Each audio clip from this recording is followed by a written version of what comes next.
Seguimos en la otra vuelta, vamos a hablar de economía, pero de manera didáctica, ¿no? ¿Qué pasa con los precios? ¿Qué pasa con los precios en la góndola? ¿Quiénes son los responsables? ¿Puede funcionar un acuerdo de precios y salarios, que es algo que el gobierno va a llevar adelante con una primera reunión el próximo jueves?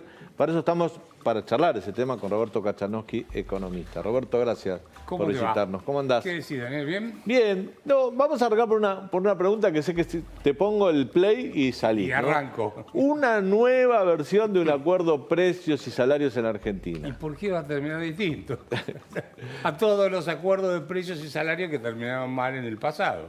Más con un déficit fiscal como el que tiene el gobierno. ¿No hay chance de que esto funcione? Un punto de vista. Podés, no sé, transitoriamente. Acordate, bueno, por ahí, pero a Helber le funcionó un año y pico. Sí, pero terminó en pero Rodrigazo. Después vino el Rodrigazo. Claro. Estoy diciendo, esos programas duran un tiempo, a veces, no siempre, pero después termina, lo hizo, mira, Martínez lo hizo con, ¿te acordás? Yo no sé si te acordás, la tregua. Se llamó una tregua de precios y salarios en su momento. Martínez Dios te estoy hablando. Si te vas más para atrás también vas a encontrar, no es nuevo, ¿no? Te estoy hablando de la Argentina. Vos sabés que hay un libro que se llama 4000 años de historia de controles y precios y salarios, cómo no combatir la inflación. Sí, se cuenta todos los casos históricos que hay, de 4000 años, ¿eh? Siempre fracasaron. Los más duros fueron los decretos de Diocleciano. Era pena de muerte si no cumplías con los precios. No pudo frenar la inflación. De manera que, olvídate, no es ese el problema. El problema no es que los precios suben, es que los salarios caen y, a ver, vamos a ver de esta forma. La moneda se deprecia. Claro. Sé que eso está impactando en los salarios y hace que la gente pueda comprar más. Mirá los datos del INDEC. Los salarios del sector privado el año pasado crecieron menos que la inflación y los salarios del sector público. Estoy hablando del sector formal, ¿no? El presidente dice que la inflación también se da porque hay especulación de parte de las empresas. ¿Y qué especula? A ver, ¿Lo querés escuchar? A ver qué dice. Esto Es interesante. Que ahora que aparece más movimiento en la economía y esto da una oportunidad para el desarrollo del país, aparecen los de siempre. Los que especulan, aprovechemos este momento y empiezan a proyectar precios absolutamente incomprensibles. Bueno, ¿la especulación existe? Que, obviamente, especulamos todos los días con todo. Voy a especular que vengo o no vengo. O sea, especular es qué me conviene hacer, esto o lo otro. ¿Qué es un precio razonable? Y un precio razonable, bueno, a ver, un precio razonable es un precio accesible, que cualquier trabajador pueda acceder a un determinado producto que tiene un precio accesible. Entonces, entiendo eso. Si vos le haces pomada, el salario al tipo, con inflación, ¿el problema es el precio o que le hiciste pomada al precio? No, el problema es el bajo poder adquisitivo que tenemos los trabajadores. Entonces, acá están, hablan de utilidades exorbitantes. Son todas frases rimbombantes, pero que me digan, a ver, ¿a partir de qué porcentaje la utilidad deja de ser razonable y a partir de qué porcentaje es razonable? No existe eso. Yo te pongo este ejemplo. Suponete que vos tenés que invertir en la Argentina o en Holanda, donde en un país tenés reglas de juego estables, Holanda, en la Argentina no sabés mañana con qué nueva medida te vas a levantar. ¿Qué retorno de inversión le pedís? O sea, ¿le vas a pedir la misma rentabilidad a una inversión en la Argentina que en Holanda? Donde de golpe acá te cambian las reglas impositivas, los precios, la posibilidad de importar insumos, etcétera, y te revientan el negocio que habías tenido. Ahora, nosotros estamos atravesando otro problema, ya que vos planteabas... Discúlpame, a mayor irracionalidad en el comportamiento político-económico, más alta es la tasa de rentabilidad que le pedís a un proyecto. Bueno, pero vos estás hablando de posibles inversores. Yo te pregunto, te invierto la pregunta. ¿Qué pasa que de la Argentina se están yendo empresas? Porque, bueno, ya anunció el LAN definitivamente que se va, Falabella fue ayer, que se suma a otras empresas que fueron anunciando en los últimos meses. Uno dice, bueno, producto de la pandemia, pero después, mirá, la pandemia es mundial. O sea, se van de Argentina, no se van de otros países. Se van básicamente de Argentina. Pues dicen, bueno, a ver, acá, ¿cuál es el futuro que tengo en Argentina? Y la verdad es que este mercado interno, tienen 44 millones de habitantes, la mitad son pobres, otra parte es indigente. El que no es pobre ni es indigente tiene el agua hasta acá y no puede comprar nada. Y el tipo de cambio el tipo de cambio no me múltiple. permite exportar, me ponen retenciones para exportar, etcétera. No puedo ni vender en el mercado interno, ni puedo exportar. Y encima, si invierto, me castigan con impuestos. Entonces, el capital es escaso. Y vos elegís los países en los cuales tenés cierta previsibilidad en las reglas de juego. ¿Sí? Entonces, nadie te asegura la renta bien en otros países. Lo que te asegura es que no te van a cambiar de un día para otro las reglas de juego, como ocurre acá. Entonces, eso es lo que hacen, es construir todo en base a relato. El relato es la culpa es de los empresarios que suben los precios. ¿Sí? Vos fíjate qué hicieron con la carne. ¿Viste que hicieron ese acuerdo? ¿Sabes cuánto representa ese acuerdo que eran 6.000 toneladas, 6.000 kilos? Bueno, habíamos visto imágenes en las góndolas de carne con grasa, de baja calidad. Pero ¿sabes cuánto representa el total de lo que se faena? No. El 3% del total. Argentina, ¿sabes cuánto exporta de carne del total que se faena en la Argentina? El 27% nada más.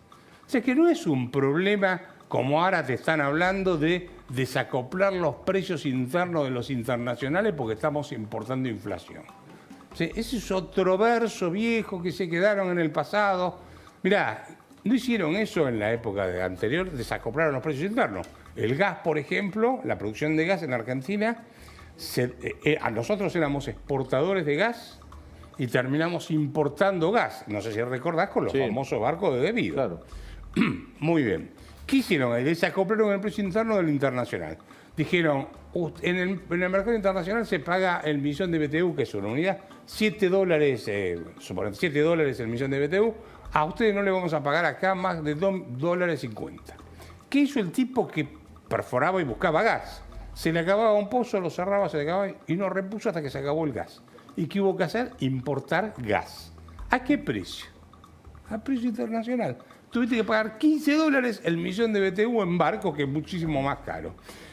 Cuando la diputada Vallejos dice separemos los precios internacionales de la comida, dijo la maldición de exportar alimentos.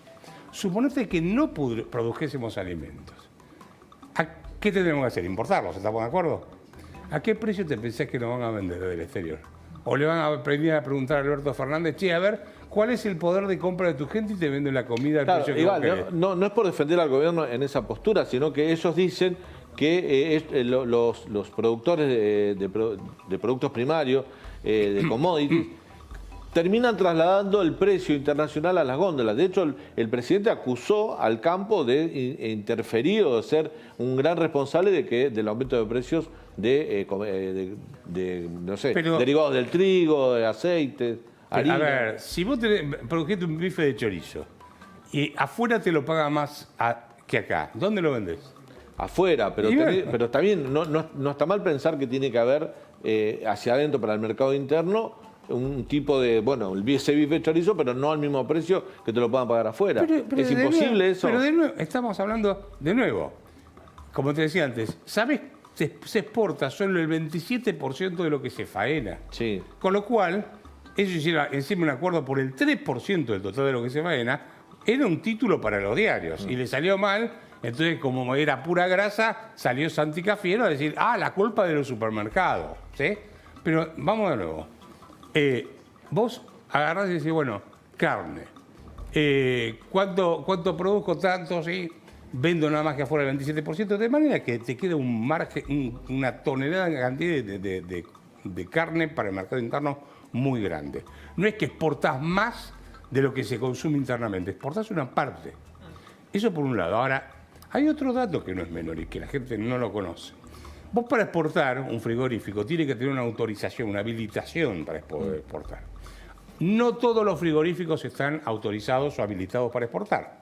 Por lo tanto, cuando reciben y faenan, todo lo que faenan lo venden en el mercado interno, incluso los cortes que se exportan. ¿Te das cuenta de lo que te digo? O sea, si vos te metés en el tema, decís, bueno, acá están hablando un verdadero disparate. La carne no es que está cara, es que los salarios están destruidos, estamos viendo mal las cosas. Y la composición del precio de góndola, ¿cuánto influyen los impuestos que tiene? Y bueno, depende del producto, pero ya en la Argentina todo no porque por ejemplo la Federación Agraria le presentó un proyecto al ministro de Desarrollo Social, Daniel Arroyo, para quitarle el IVA a algunos productos. Y me decía ayer el presidente de la CRA, en una entrevista que le hicimos acá en la otra vuelta, que hay productos de góndola que tienen hasta más de un 50% de carga impositiva. Dice, pero por supuesto. Lo que decían, el Estado tiene que ir por ahí si quiere bajar los precios. Pero vos tenés que sumar los impuestos nacionales, provinciales y municipales. O sea, acá en este distrito, Vicente López, tenés un impuesto, una tasa que se llama tasa de higiene, que es un impuesto como si fuese ingresos brutos. ¿Viste ingresos brutos que la provincia viene y te cobra sobre lo que vos facturás el 3,5% o 4%, depende de tu escala?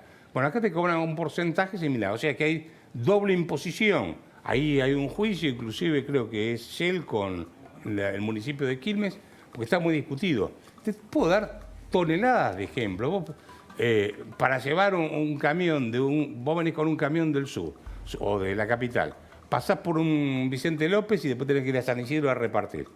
En cada lugar tenés que ir a hacer un trámite que se llama abasto. Tenés que pagar eso te retrasa, tenés costos, etcétera. La burocracia te encarece todo el proceso. No sé si soy... No, bueno, hay una cadena... Estoy dando algunos ejemplos. Los precios tienen una cadena previa hasta que llegan al consumidor. Sí. Ahí pero, a ver, vamos a un dato que es no me respondiste algo. ¿Cuánto influye? Sí. Porque es lo que señala el presidente a la gente del campo. Sí. ¿Cuánto influye el productor primario en el precio de góndola final? No, eso depende de cada producto, no lo sé. O estamos hablando Pero aparte no me interesa, a mí me interesa cuál es el precio final y después para atrás voy a ver cuáles son los costos que tengo. ¿Vos te pensás que ponés cualquier precio en la góndola, el que se te ocurre y vendés? Eso lo dice alguien que no... O sea, esto lo dicen porque no saben de economía. Los costos no determinan los precios. Son los precios los que determinan los costos. Vamos a ponerlo de esta forma. Suponete que yo, por cada charla, te digo, bueno, a ver, hoy me están llamando mucho, así que me voy a alquilar a la oficina más cara de Puerto Madero, voy a contratar 50 secretarias, asesores para que me hagan cuentas, voy a viajar en helicóptero, etcétera, y cada charla la voy a cobrar $1.000.000. Sumo los costos, pongo mi margen de utilidad y llego a ese precio. ¿Sabés quién me contrata? Magoya. Claro. Es al revés. ¿Sabés cómo hago yo y cómo hace todo el mundo? ¿Cuánto están dispuestos a pagarme por las charlas? Y de acuerdo a la cantidad de charlas y de precios que a mí me pagan, pues tengo un ingreso que me determina los costos en los cuales puedo incurrir en mi estudio y en mi casa. Roberto, ¿Te das cuenta que funciona al revés? No es que tenés que sumar costos y llegas a un precio, sino que es el precio que la gente paga lo que determina los precios los costos para atrás. Es muy claro, pero a la gente que nos está mirando le interesa saber sobre la inflación. El jueves se va a conocer la inflación de enero, algunos dicen que va a estar alrededor de 4 puntos. Sí. Es un punto de partida para un año, que el presupuesto nacional dice que va a tener una inflación de 29 puntos. Bueno, ese es un delirio. Hoy, no sé si hoy a la mañana, creo que el ministro Martín Guzmán reconoció que 29, por ahí vamos a estar por encima. Dijo que podía llegar al 31%. O sea, 2 puntitos más. Vea, ¿Qué dicen ustedes? La inflación te vino escalando, bueno, por acá, después te lo busco el gráfico si tengo en algún momento, pero la verdad es que la inflación te viene escalando así. Bueno, este lo tengo hasta noviembre, pero igual sirve. A ver si ahí se ve. ¿Sí? A ver si lo podemos... Esta es la inflación, ¿no? ¿Qué estoy poniendo? Pará. A ver, sí, tasa mensual de inflación. Sí.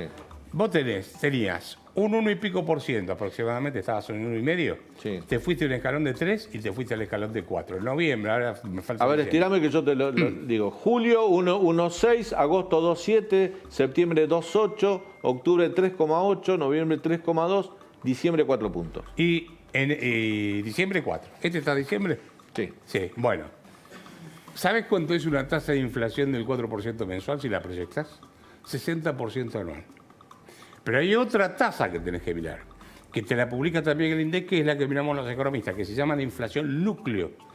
Eso es la inflación que saca todos los productos que están, por ejemplo, las tarifas que están reguladas, los que tienen componentes impositivos como el combustible, los que tienen variabilidad muy grande como algunas frutas y verduras.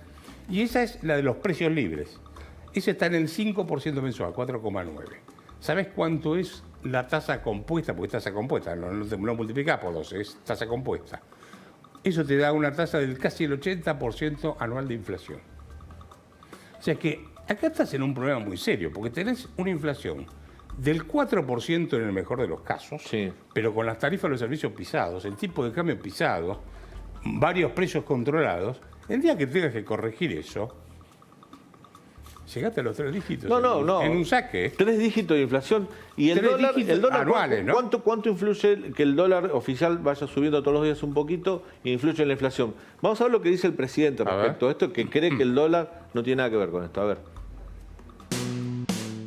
Las pequeñas devaluaciones mensuales que está sufriendo el peso, ¿no tienen también algo que ver con la suba de precios? Suele decir Martín Guzmán que no, porque es una pregunta que le he hecho a Martín. Y Martín sostiene que no porque es una forma de mantener el tipo de cambio equilibrado, funcionando bien, y que no. Y que no. Sí. No Y que afecta. a ver, no sabe ni de lo que está hablando, pero tendría que haber dicho tipo de cambio real. Sí, señor presidente, ¿dónde está? Es tipo de cambio real. Si a esta altura de partido no sabe lo que es el tipo de cambio real, dice el tipo de cambio de no sé qué cosa, estamos fritos así. Entonces, a ver, yo estoy de acuerdo con Guzmán. El tipo de cambio no te influye. Lo que influyó fue que duplicaron la cantidad de pesos que hay en el mercado en un año. Claro, circulante, claro. Duplicaron la cantidad, era la base monetaria, 2 billones, mandaron 2 billones de pesos al mercado, duplicaron la cantidad de dinero, hicieron un zafarrancho. La última breve, muy breve. Sí. ¿Pronosticás una inflación para este año? ¿Se puede hacer un pronóstico, una estimación? Y es muy difícil, yo creo que en algún momento no muy lejano podés llegar a los 3 dígitos anuales. 3 dígitos anuales de inflación. Sí. Bueno.